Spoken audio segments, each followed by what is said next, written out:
then I'd like to welcome our next speaker, Qimiao Si from Rice University.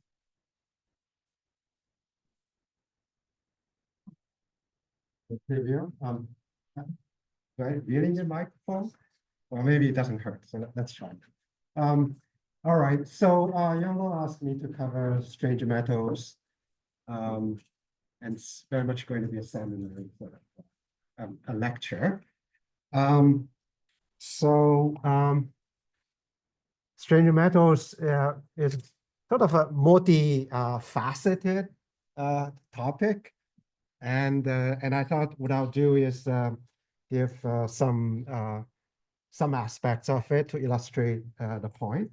So let me just start by saying what a strange metal is. Pointer at the pointer. This one. Okay, maybe it's better.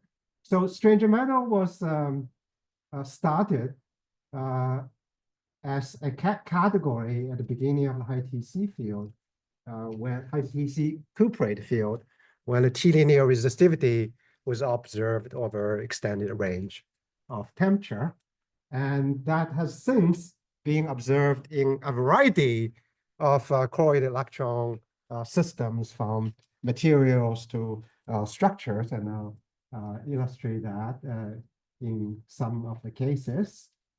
But what's happening is that there's also an emerging picture of strange metal in which T-linear resistivity is accompanied by a number of salient features, such as dynamical scaling, loss of quasiparticles, Fermi surface reconstruction, and enhanced entropy. And I'm going to illustrate some aspects of this in some particular cases.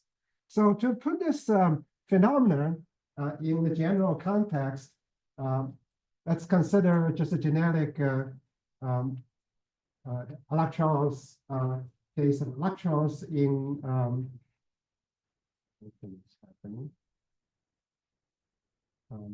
just wave my hand. Genetic electrons in a crystal, and we start from non-interacting electrons.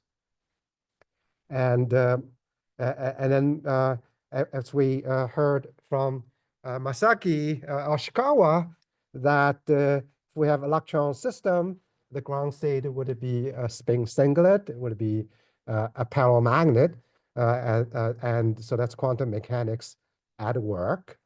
And so we can put back in the Coulomb interaction. So for the most part, when I talk about correlations in the seminar, it will be Coulomb correlations as opposed to be quantum correlations, although I will come to that as well, touch upon that as well.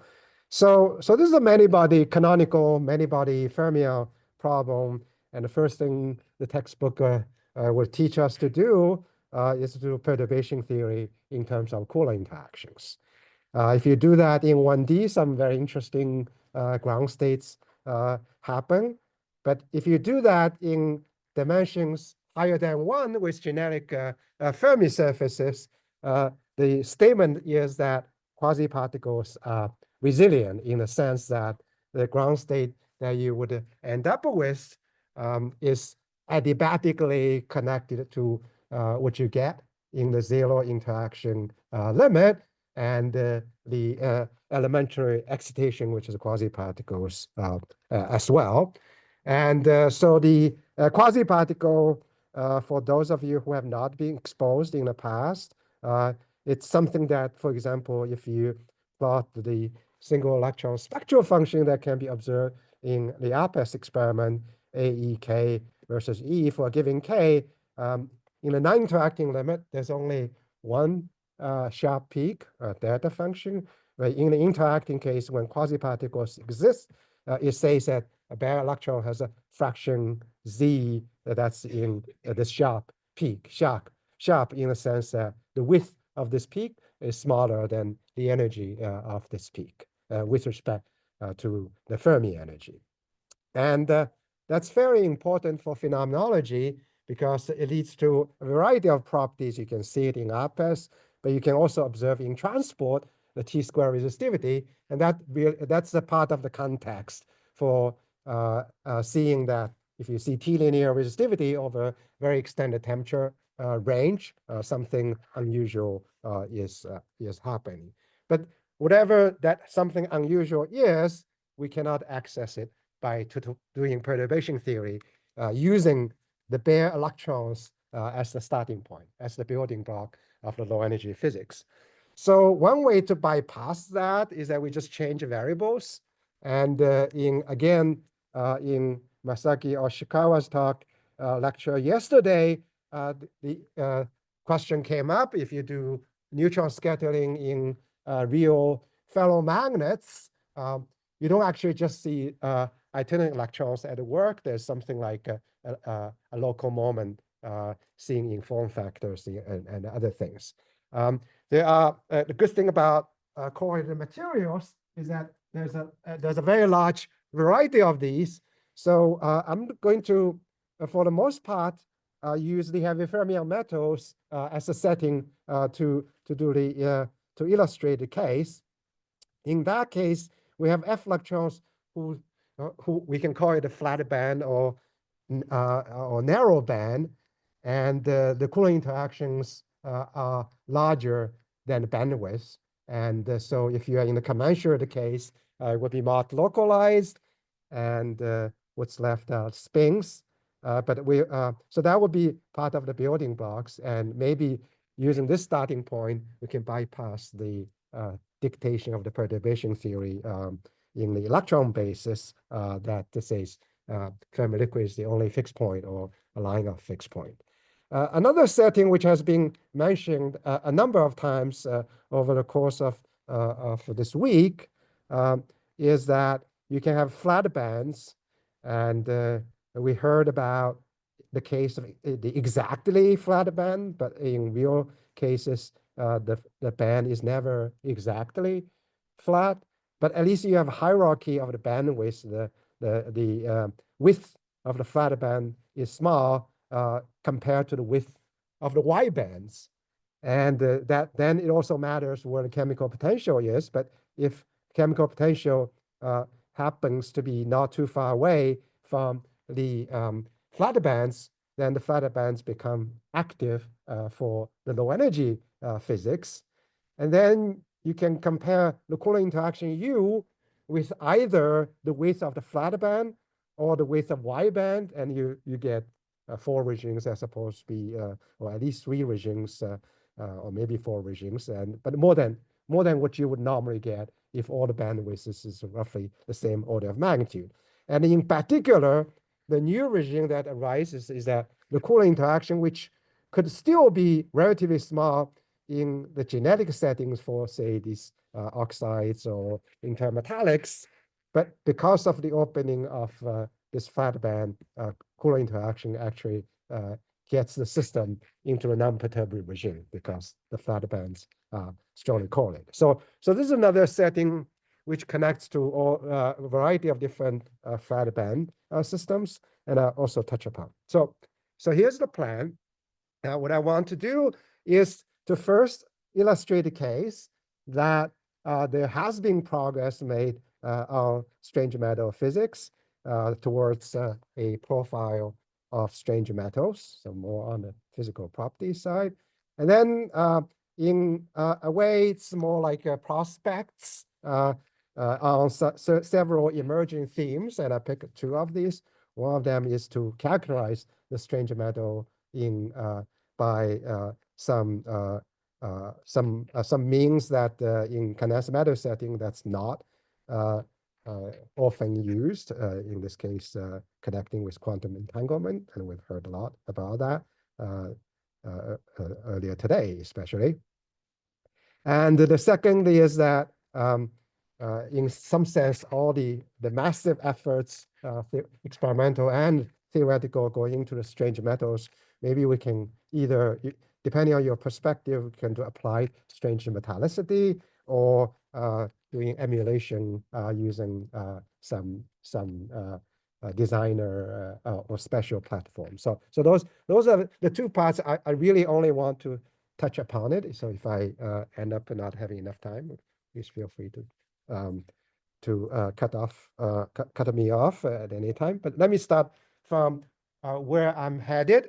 Where I'm headed is to develop this profile further on the strange metals. So to take some real life materials, in particular in these heavy fermion strange metals, you see these pattern of a color plot of which is defined by the exponent in the resistivity T to the gamma. So gamma equals to 1 is the strange metal origin for this particular compound, ytterbium, rhodium 2, silicon 2, or in here, this is the same type of phenomena in this cerium-based 115 heavy fermion metals.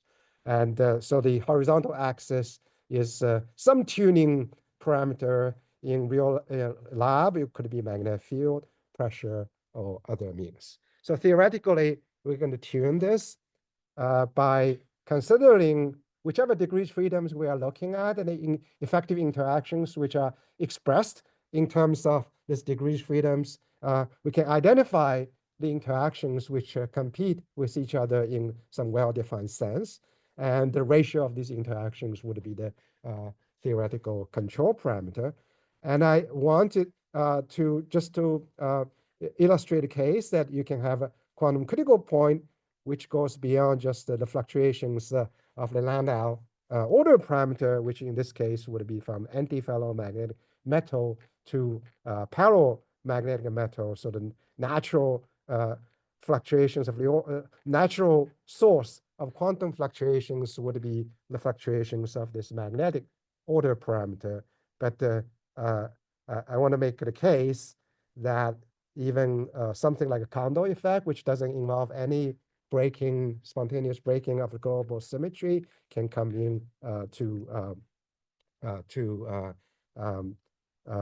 lead to a quantum critical point that is in a way special, and special in the sense that all the quasiparticles on the Fermi surface are lost, not just some small regions of the Fermi surface, as would be the case if the criticality is entirely associated with the antiferromagnetic quantum critical point. So I also wanted to just make a point that this is a topic that has involved extensive contributions from a variety of theoretical groups, and it's a continuing developing topic. So what's the setting? I already mentioned that these are systems in which there are F electrons which acts as spins, or at least we can if we want to, for the low energy physics. So there's a quantum magnetism defined on lattice for this F moments, and then there's a conduction electron band, which is a wide band.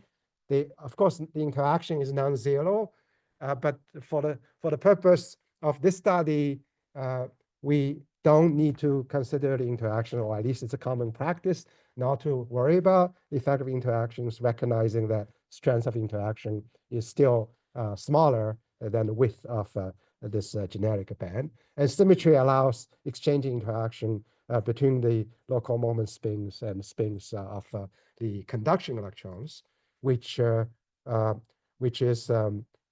comes in as the particle hole excitations of the conduction electrons in the spin triplet channel.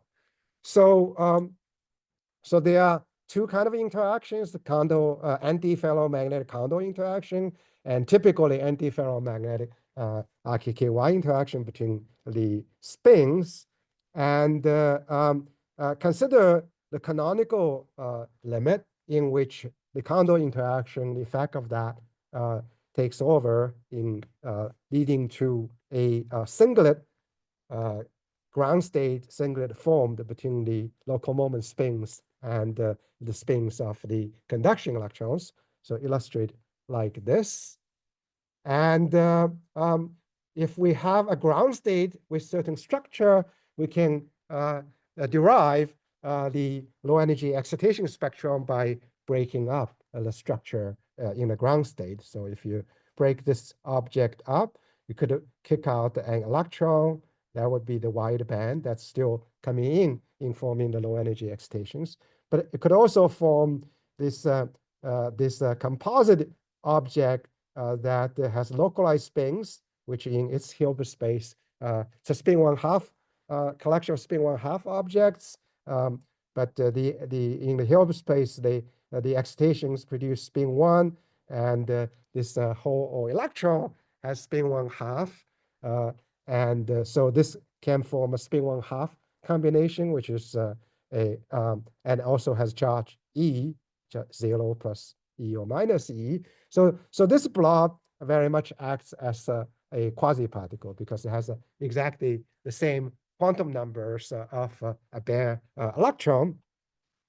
And so these are quasi-particles, except that they're very hard to move around. It's a composite object, so the quasi-particle weight is much reduced. In fact, exponentially reduced, and with a typical number that ends up to be on the order of 10 to minus 3. So it's like a tenth of 1% of the bare electron is coming in this peak. Yeah, so it's really everything is in the exponential, and what's in the exponential is like the stress of the Kondo coupling normalized measured with respect to the width of the body band. So that ratio is whatever the ratio that ends up being very small. So it's exponentially small quantity. Yeah. Good. So now, if these quasi-particles are already with such small weight, maybe we have a better chance of destroying these quasi-particles completely when some competing interactions are brought in. And so the competing interactions has been recognized. In fact, before all the focus on the strange metal quantum critical point aspects of heavy fermion system, that was already recognized that there's this exchange interaction between the local moment spins and exchange interaction between the local moment and conduction electrons that are competing with each other. So you can think of this as the Kondo channel of the interaction and coexisting. These are the Kondo channel of the interaction and coexisting with the mutual interactions between the local moments. And for the simplest case, let's consider both of them to be anti-ferromagnetic.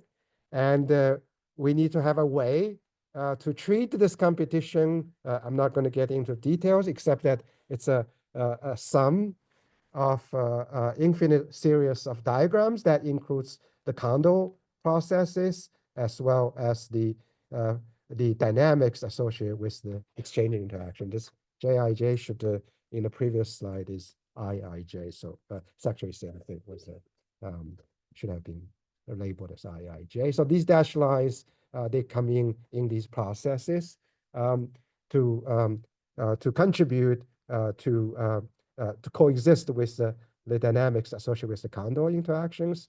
And this procedure ends up with asking the question, as opposed to be the perturbative treatment of interaction starting from non-interacting limit, it's formulated as the question of what's the fate of these local moment spins when it's coupled to some fermion bath that's associated with the conduction electrons that exist in the Hamiltonia, but also some bosonic bath which captures the fluctuations of these local moment and the mutual influence between these fluctuations and the local moment.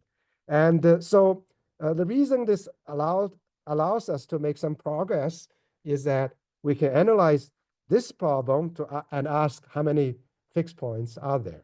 And so there's a canonical Kondo strong coupling fixed point dating back to I think the previous lecture. It was mentioned dating back to the Wilson RG that that arrives at this Kondo fixed point. And that's where you have this singlet ground state, you have these heavy quasiparticles as the excitations. And but there are also other fixed points in this problem. So this competition between the local moment wanting to talk to the fermions, the conduction electrons, and wanting to talk to the other local moments through this bosonic bath. And so if you solve the many-body spectrum of this problem on the Kondo fixed point side, the side that's controlled by the Kondo fixed point, you're going to get a many-body spectrum that can be recovered by adding lots of a bunch of quasiparticles and adding a bunch of quasi-holes. And so there are quasiparticles which are representing the elementary excitations, these non-zero. But at this red fixed point, which reflects a competition between these two processes, this many-body spectrum can no longer be recovered in terms of adding and removing quasiparticles. And so in that sense, this is a many-body state, and the quasiparticle weight has gone to zero. It's a negative statement, but it's also, there's also a positive statement associated with it. It turns out that this fixed point is in the certain categorization scheme, it's an interacting fixed point as opposed to be a Gaussian fixed point. So this interacting fixed point is characterized by the capacity of doing naive dimensional counting, dimensional analysis to characterize the scaling. And so in terms of the dynamics, the important thing is that the only energy scale that's left, so that's associated with this fixed point is KBT. There are no other microscopic scales such as effective Fermi energy scale that's left. Those have gone to zero. And so if KBT is the only scale in a problem, anytime we see dynamics h bar omega, that should scale with KBT. And so that captures one important aspect of the properties which I mentioned at the beginning in that profile, namely there's h bar omega over KBT scaling in something like the analytic form of the dynamical spin susceptibility at the peak wave vector Q. And there's some exponent. And within this approach, we actually have a statement to make beyond the existence of h bar omega over KBT scaling and the exponent being fractional. We also have a statement to make about what the scaling function should be. And so one canonical heavy fermion strange metal that shows this experimentally has been found to show this spin dynamics having this h bar omega over KBT scaling is this gold-doped cerium copper 6. And we can ask the question whether data, in addition to showing collapsing in this kind of plot and fractional exponent, what the scaling function is. So this is actually very recently done by Yiming Wang, who's in the audience, taking the raw data and just plotted in this particular way, collapsing it. So it's the same plot as here, and essentially same vertical axis. Instead of using a structural factor, here's the imaginary part of the dynamical spin susceptibility, which are very much related. And so if you take the experimental data points and fit with this function that has the digamma function in it, actually does a pretty good job. And it's constraining because it says that there's a power law that's controlled by this exponent alpha. The overall magnitude is controlled by this overall amplitude. So these are two parameters in the fitting. Once these two parameters are determined by this part of the spectrum, then this portion here that's linear in this variable, the slope is determined, uniquely determined, and it's doing the data is doing reasonably job. We can do some quantum Monte Carlo calculations nowadays on the dynamics, and it's in imaginary frequency, but at least the result is consistent with the h bar omega over kBt scaling. And the fact that kBt is the only scale in the problem also shows up in the scattering rate, and as such shows up in the T-linear resistivity. So this is one aspect of the properties associated with this fixed point. I'm not going to go through the other aspect in as much of detail, except to say that if one side, the paramagnetic side, has this Kondo singlet ground state, we expect these heavy quasiparticles to form. Let me just finish the sentence and I'll get to you. So that this is the notion of large Fermi surface, that even local moments are being counted in the formation of the Fermi surface volume of that.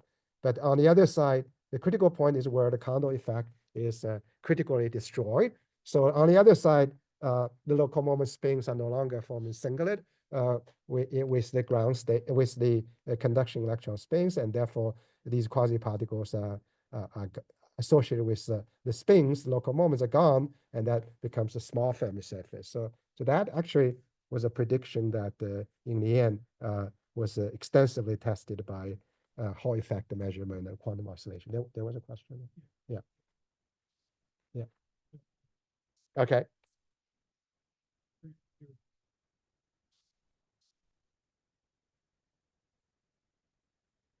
Yeah. Yeah. So that's the whole point. So the log is like a long way towards the fixed point, and that's this trajectory. So if you look at the properties here, you're going to see this 10 to minus 3 that comes from exponentially small energy scale, the effective Fermi energy, which is non-zero. But I'm looking at this critical point here, where that flow has been truncated. That's a quantum critical point, yes. Yeah. What point is it precisely at this point that you lose this long scale and logarithmic behavior? Logarithmic behavior in a Kondo sense? Or Yes. no, so logarithmic behavior is what you would see here.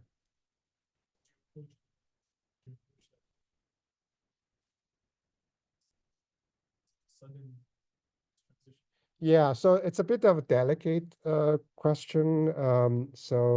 There's a scale that I didn't really explain. There's the sort of high energy scale, which cuts off all the scaling associated with quantum critical point. In practice, the log temperature dependence actually shows up above the scale. So that's smooth.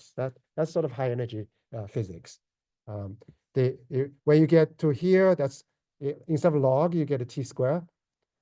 Here or here, you get a t square resistivity of the Fermi liquid. But that's because you've come down below this exponentially small but non-zero temperature scale. Okay.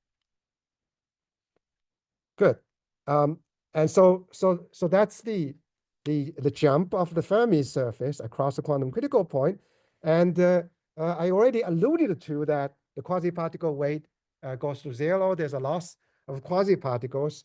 You can think about in terms of the many-body spectrum of that Bose-Fermi Kondo model, but you can also look at this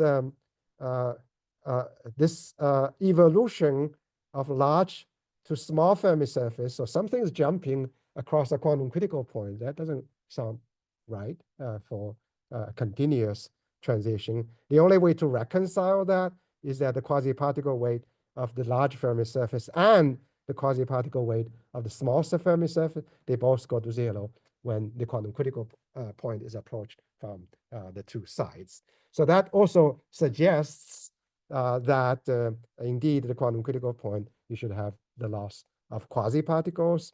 And there has been experimental tests based on Wiedemann-Franz ratio thermal conductivity, but most recently based on the short noise measurement.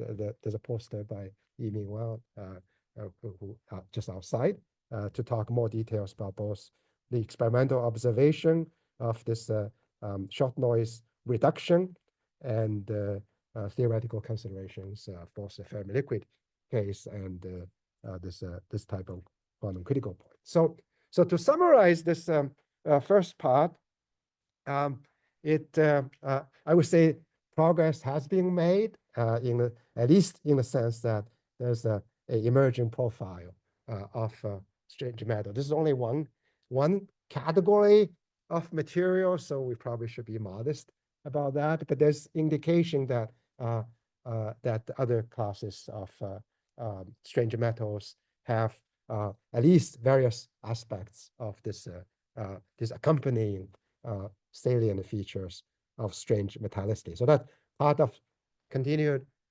development. How universal strange metallicity as a phenomenon is across the different correlated materials platforms with some varied microscopic Hamiltonian. But I'm going to stop at this point and move to the prospects parts, and I'll start with the characterization through the interplay with quantum entanglement. So this where I'm headed is to explain this plot that has many different pieces that was highlighted in the Yuan Fang's poster slide yesterday. So let me get through the stages that we went through to reach this point, and also what this plot is meaning. So we actually started from some very in a way regular aspects of properties. I already mentioned that resistivity is T-linear, and so that raises a larger question. These are quantum critical points where the Landau order parameter that's involved is anti-ferromagnetic order.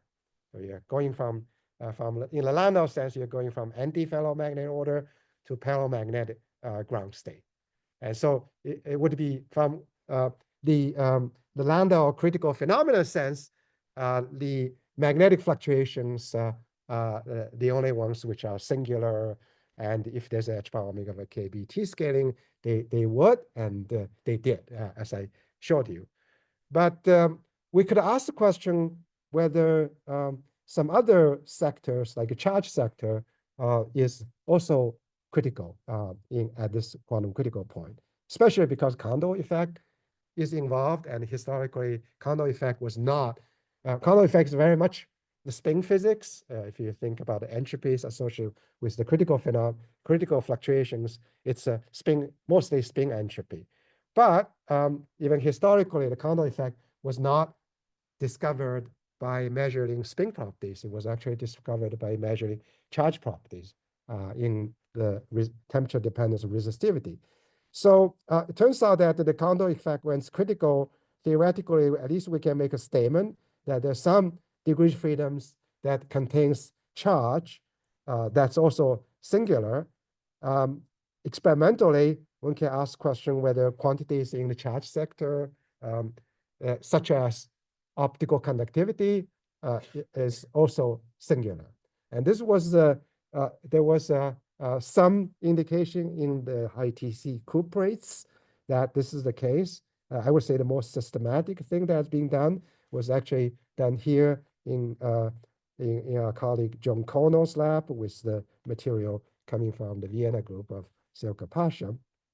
And it shows that the optical conductivity actually also has h power omega over kBt scaling. So we started to ask this fascinating property by itself, but we started to ask ourselves, what is there some larger meaning to it? So at the time, we sort of made some bit wild statements. There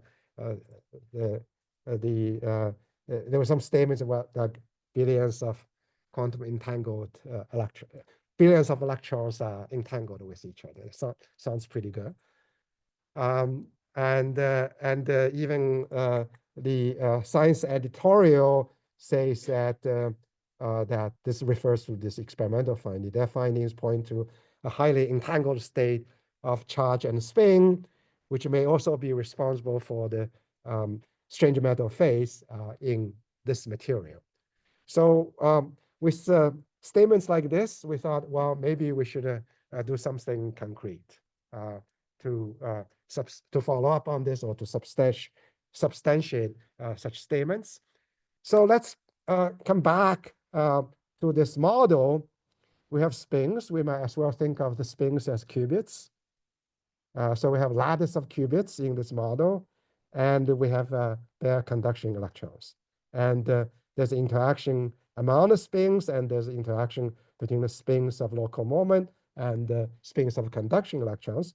So we could ask the question, what's the entanglement in this Kondo sector, cross-species sector?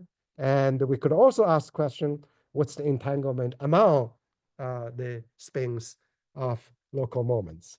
In a way, this sector has been physically fairly well understood, and we did a calculation of this mutual information that was also referred to earlier today, and I'll come back to that. But the entanglement between the spins, it was not obvious initially how to characterize it, and so we in the end landed on something that's essentially the many-body generalization of the measurements that tested Bell states in the few particle settings.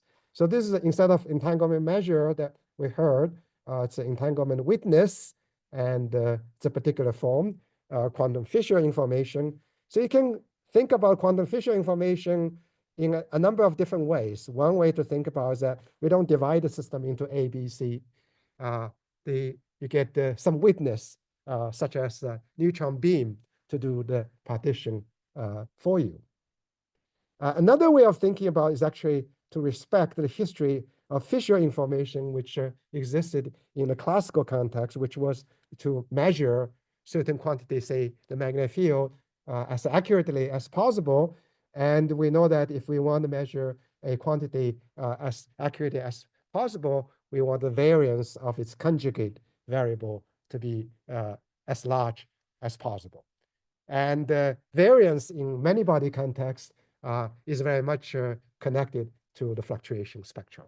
And so for pure state, the quantum Fisher information f of q is essentially the variance of this witness characterized as a particular operator. You can extend to the mixed state, and it was worked out by the quantum information community that the connection between the quantum Fisher information and the fluctuation spectrum associated with this operator still exists, except that now there is instead of a zero temperature limit, which this formula goes to equal time correlator, you have some filter which emphasizes the part which represents quantum fluctuations and filters out the part of the spectrum that corresponds to classical aspects of the information.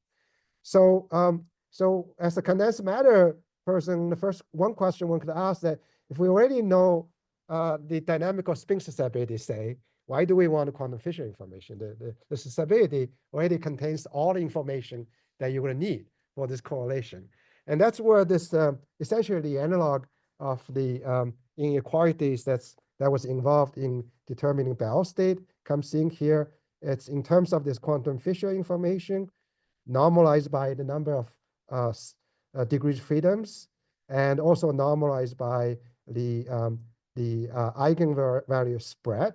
And the statement is that if a system is m-parti entangled, then this normalized quantum Fisher information must not exceed m.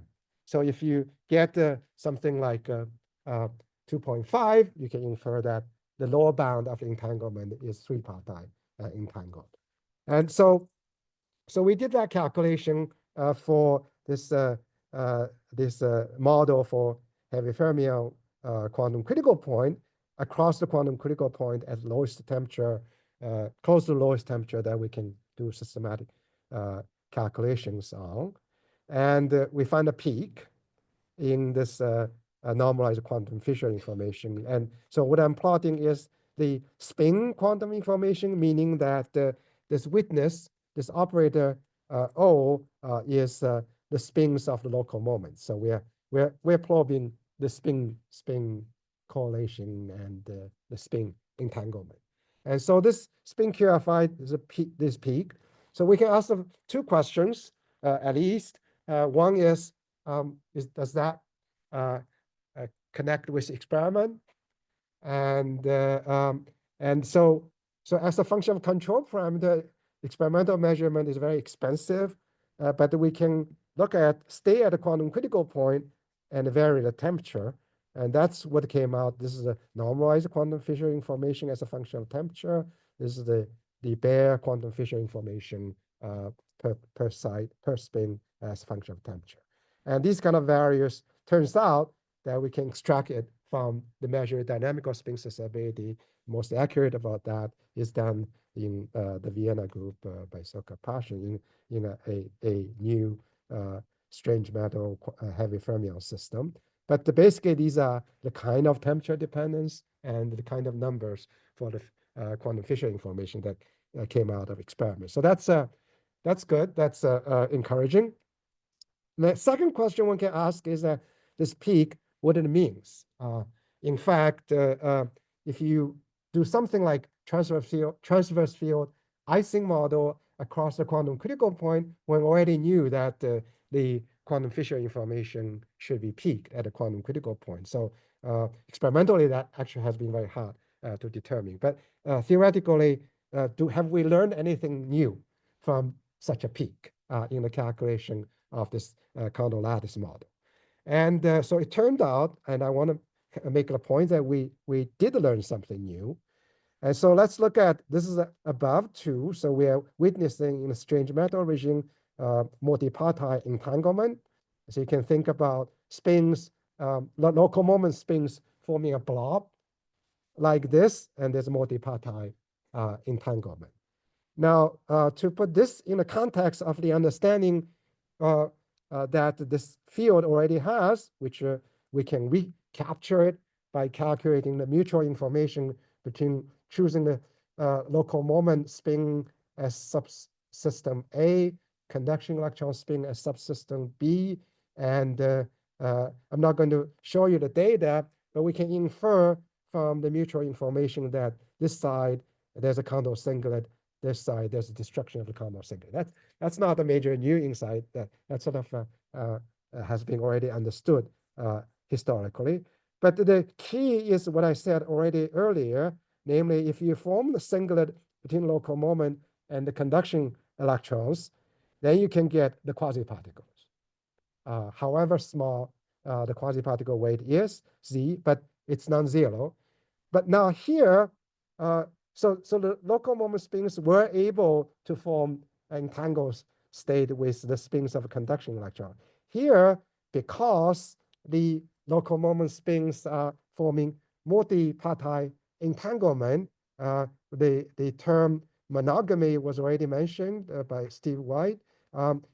When they want to entangle among themselves, they don't want to, their capacity to entangle with the conduction electron spins is reduced. And in fact, the peak is telling us that that's suppressed. And so the process, the very complicated process that develops these heavy quasiparticle is destroyed. And so what we want to state is that by learning that the spins, local moment spins are forming a multipartite entangled state, we get a characterization of the destruction of these Kondo singlet at the quantum critical point. And so at least we've turned a negative statement of loss of quasiparticles for strange metals into a positive statement that this particular quantum Fisher information is witnessing the multipartite entanglement. You can think of this multipartite entanglement as the RVB-like spin entanglement among the local moment spins, and that's detrimental to the Kondo singlet formation, and therefore detrimental to the development of quasi. Yeah.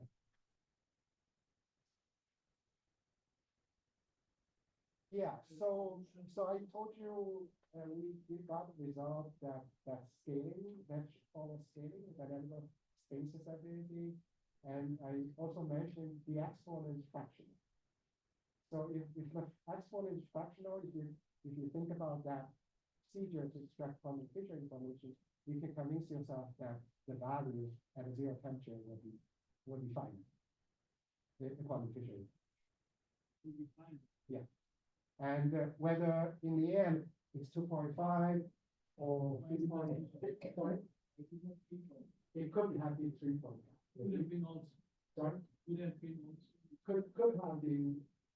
So in a way, what is it finite with value the lens? And could also be the whole one.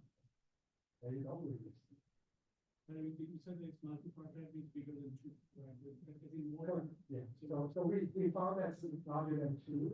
I would be even happier if we found a larger number. That's the value of the problem. It's just the resolution that you're not getting that much of it. So even after from critical point of view of fracture, this one long-run quantum Fisher information is fine. It doesn't matter. And I think we've done very reasonably low temperature to say that we haven't saturated yet, so mathematically we don't know that's going on temperature. But I know it will be done. But for the purpose of characterizing the loss of quasiparticles, this is good enough. So that's I promise to at least walk you to the meaning of this chart. So these things came from mutual information calculation, and this insight came from the quantum Fisher information calculation. How much time do I still have? Okay, great. Yeah, so that's more than enough. So I also want to touch upon sort of the second aspect of prospect, which are the emerging topics, topics that didn't date back, doesn't really trace back all the way to the beginning of the ITC cuprate field. So this is the topological flat bands interplaying with strange metals. So don't worry, I'm not going to walk through all these charts, but I do want to give the impression that there is a collection of emerging opportunities in the interplay between strange metal as a phenomenon and a variety of platforms on the topological flat bands. So one could go both ways. One could ask the Coulomb correlations to produce topology that could be entirely new in the sense that's not adiabatically connected. And one could also work the other way around by utilizing, or presumably utilizing the topology of the bands that somehow becomes important in producing strange metal physics and the byproducts of strange metallicity, such as unconventional superconductivity. So we already heard about Kagami metals with active flat bands from Ming Yi yesterday. So what I'll do is just focus on one example, which is some recent development in the Mori community. We've heard very nice summaries about Mori systems. And this has to do with superconductivity, which was observed in twisted bilayer graphing for some time already. But this is on some transition metal dichalcogenides, which actually is fairly new. It's been since last summer. And so let me focus on this, walk through the steps that illustrate the meaning of this.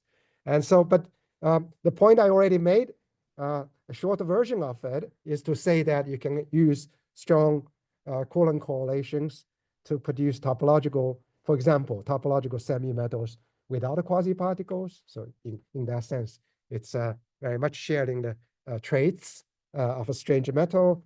And we have a program on wire Kondo semi-metals of using strong interaction to produce low energy electron excitations, which are ping near the Fermi energy, and then use the lattice symmetry constraints to generate nodes in these single particle excitations.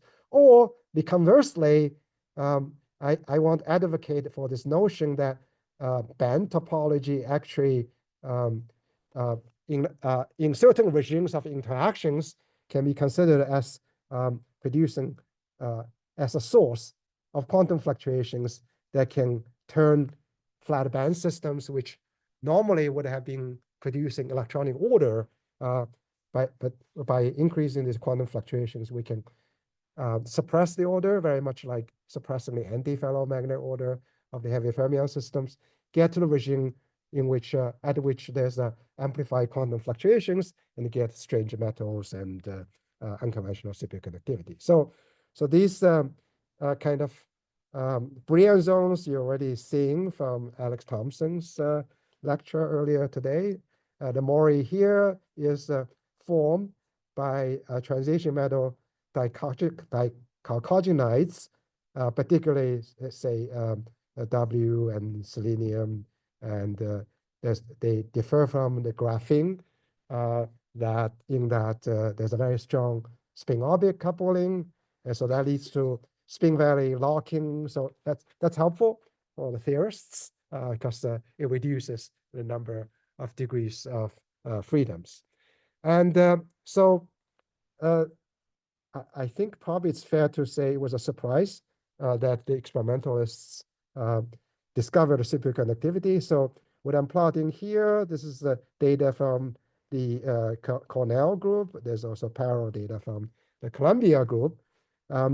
This horizontal axis is familiar to the correlated electron community. That's just changing carrier concentration. And one here means half filling of a particular band that I'm going to refer to it as a flat band. And the vertical axis is not so familiar to the correlated electron community. You just change it, displace the vertical electric field, and you're doing a lot of tuning. So that axis is very good. And this tuning was important to realize this heavy color here means heavily resistive state, and it's being interpreted as a correlated insulator. And in its vicinity is this window that has a superconductivity. If you zoom out, that's the kind of plot that's very much used by the Mori community. But if we zoom into this window, you see resistivity versus temperature that demonstrates superconductivity. So superconductivity is showing up near certain electronic order. That seems like a very good news. So there's a chance for merging, for cross-talking with recuperates, heavy fermions, and so on and so forth. So what helps with this crosstalk is a normal state property. So in addition to the fact that superconducting state is observed in the vicinity of certain electronic order, there's some what we would call bad metal aspect of normal state. Namely, if you plot resistivity versus temperature in this relevant part of the phase diagram, it reaches, there's some kind of maximum, and this is close to 26 kilo ohm for sheet resistance. That's where, if you have mean free path L, KFL is for the unity, and that's a canonical definition of a bad metal. And this peak is even suggestive of something like heavy fermion-like property. And because one sees there was an earlier question about log. This portion would be something like a log portion of the usual curves in F electron-based materials, and then the system reaches the initial onset of certain process that leads to coherence. And moreover, there's evidence for proximity to quantum critical point. So this A symbol, again, is very familiar to the correlated electron community. It says that let's go back to the Fermi liquid AT square resistivity. And if you take a cut like this, tuning towards nu equals 1, where superconductivity is happening, you see that square root of A is increasing by more than a factor of 10, which means that A coefficient is increasing by a factor of more than 100. And that's a fairly gigantic number, even from the canonical correlated electron systems. And so this is indicative that A is going to infinity, or at least increasing very rapidly, which following certain rule called the Kadawaki-Woods ratio rule, that this means that effective mass is also becoming larger and larger, increasing by a factor of more than 10. And so divergence of effective mass is very much indicative of loss of quasiparticles. So that gives enough motivation to think about this problem, at least for us.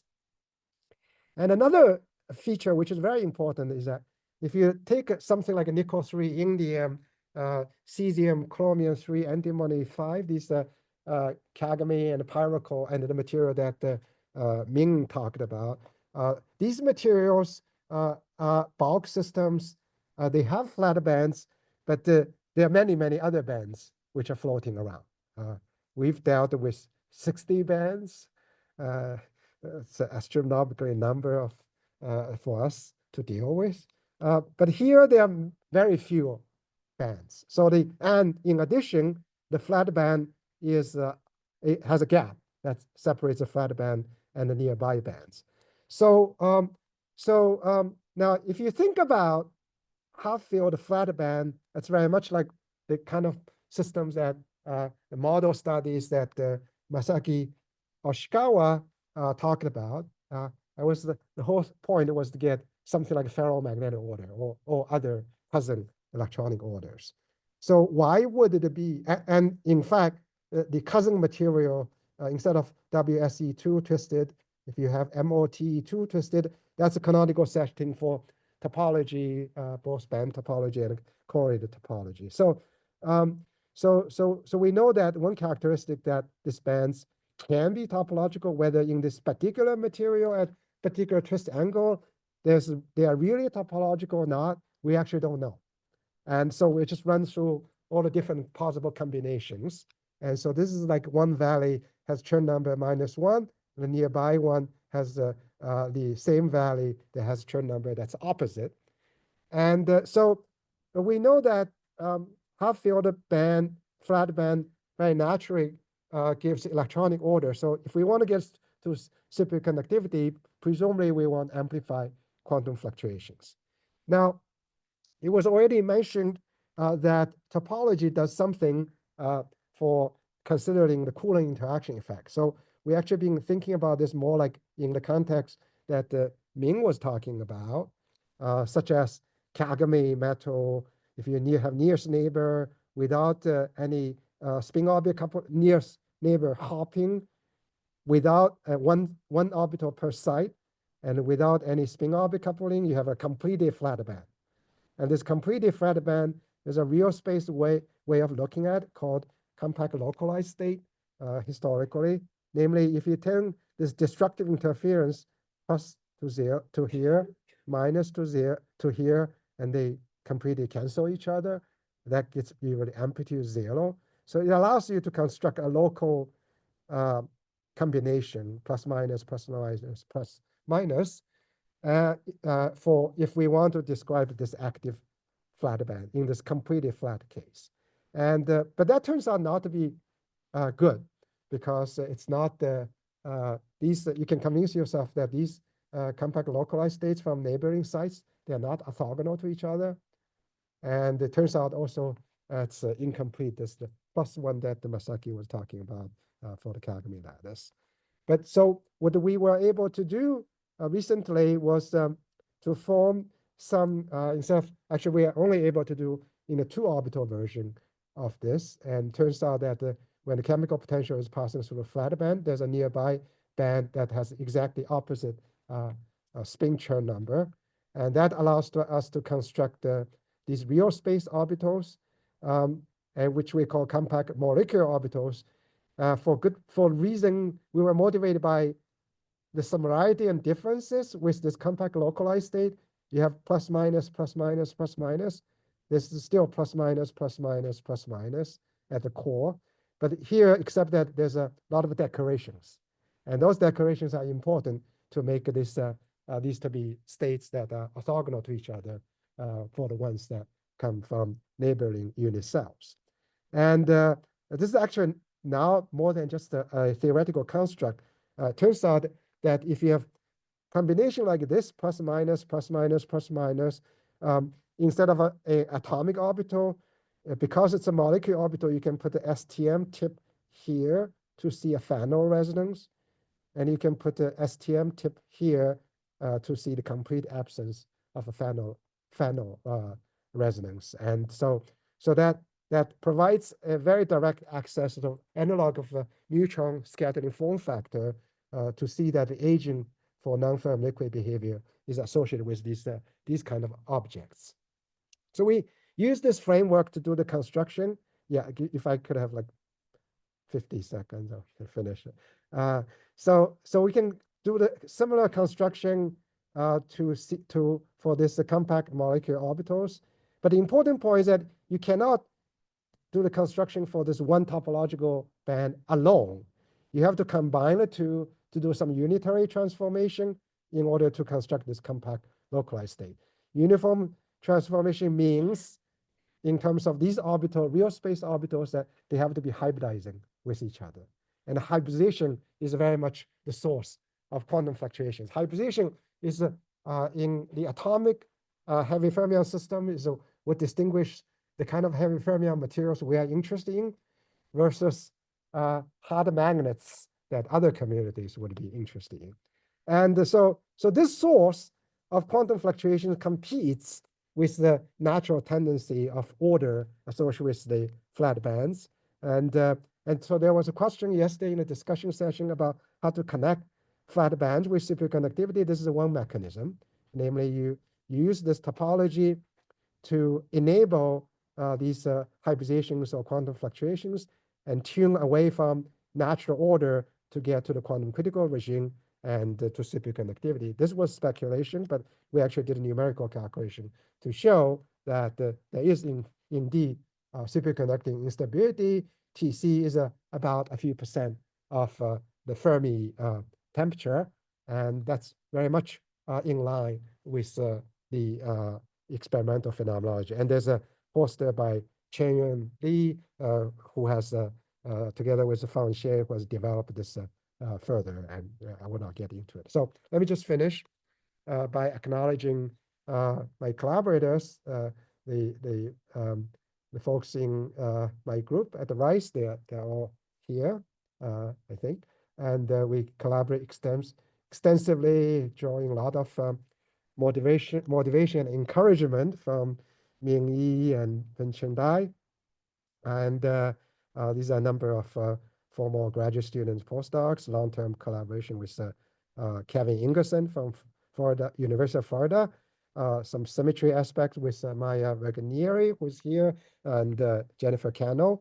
And we draw a lot of inspirations, motivations, and sometimes influence the experimental group of Silke Paschen from Vienna. And I already mentioned Chaim Beidenkopf, this STM measurement of compact localized states, and we also have been collaborating recently with Rosa Valenti. So to wrap this up, I talked about sort of towards creating a profile of strange metals illustrated by this Kondo destruction physics in heavy fermion strange metals.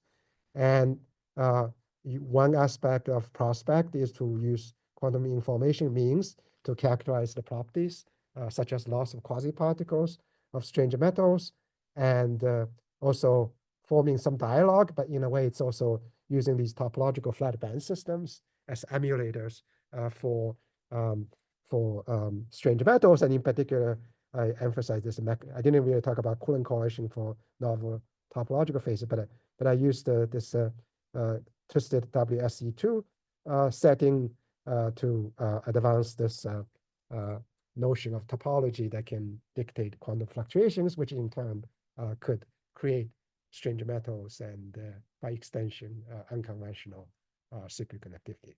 Thank you very much.